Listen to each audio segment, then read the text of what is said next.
एक बंदा ऐसा था जो इतनी इबादत करता था, याबुदु रब्बहू, अपने रब की इतनी इबादत करता था कि रूहुल अमीन उससे मोहब्बत करने लगे, हैरान होने लगे, यार इतनी इबादत करता है। फता अज्जबा जिब्रील हैरान हो गए, इतनी इबादत करता है। एक दिन हजरत जिब्रील को बड़ा प्यार आया, फस्तअज़ना जिब्रील फी ज़ियारती, हजरत जिब्रील रब की बारगाह में कहने लगे, मालिक फलां बंदा जो है ना, वो जो मस्जिद नूर में बैठता है, मिसाल दे रहा हूं, बड़ी तेरी इबादत करता है, मेरा जी चाहता है उसकी ज़ियारत ना करके आऊं, उसकी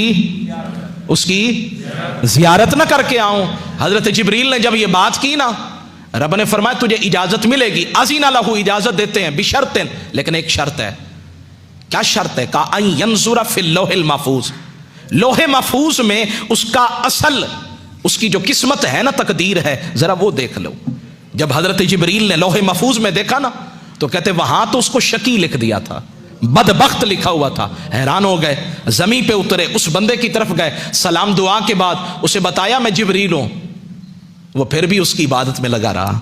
कुछ होते हैं जो हजरत खिजर के पीछे भागते हैं, और कुछ वो होते हैं, हजरत खिजर भी आ जाए ना, मैं बेअदबी नहीं कर रहा, वो कहते हैं जी खिजर आना तेरा आना मुबारक, लेकिन जिसकी इबादत मैं कर रहा हूं ना, मुझे किसी के लिए तवज्जो देने की जरूरत नहीं है। तो फरमाते बात खत्म हो गई। फरमाते हैं हजरत जिब्रील ने कहा तुझे अल्लाह ने बदबख्त लिखा है।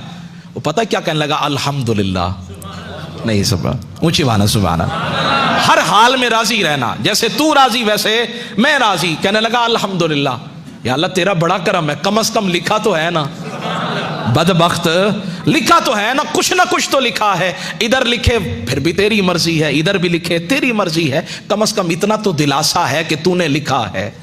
हजरत जिब्रील कहने लगे शायद के फजन्ना जिब्रील हो अन्नहु लम यस्मा कलाम हो, वो कहने लगे शायद इसने मेरी बात को सुना नहीं है। फ़अआद अलैहिल क़ौला, उस हजरत जिब्रील ने फिर कहा हजरत आप तो सारी जिंदगी इबादत करते रहे, सजदे करते रहे, और रब का यह मामला है कि उसने आपको शकी लिख दिया है। उसने फिर कहा अल्हम्दुलिल्लाह। फताअज्जब जिब्रील, जिब्रील बड़े हैरान हुए, कहने लगे ये क्या मामला? उसने कहा लौलम अकुन, अगर मैं इस काबिल नहीं तो इसमें मेरे रब का क्या कसूर है?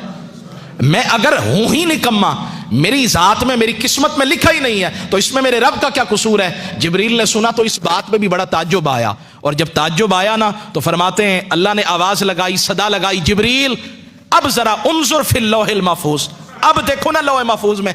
अब जो देखा, फरमाया वहां बदबख्तों की लिस्ट से नाम निकाल कर ना रब ने बख्त वालों में उसका नाम लिख दिया था। या अल्लाह ये माजरा क्या है?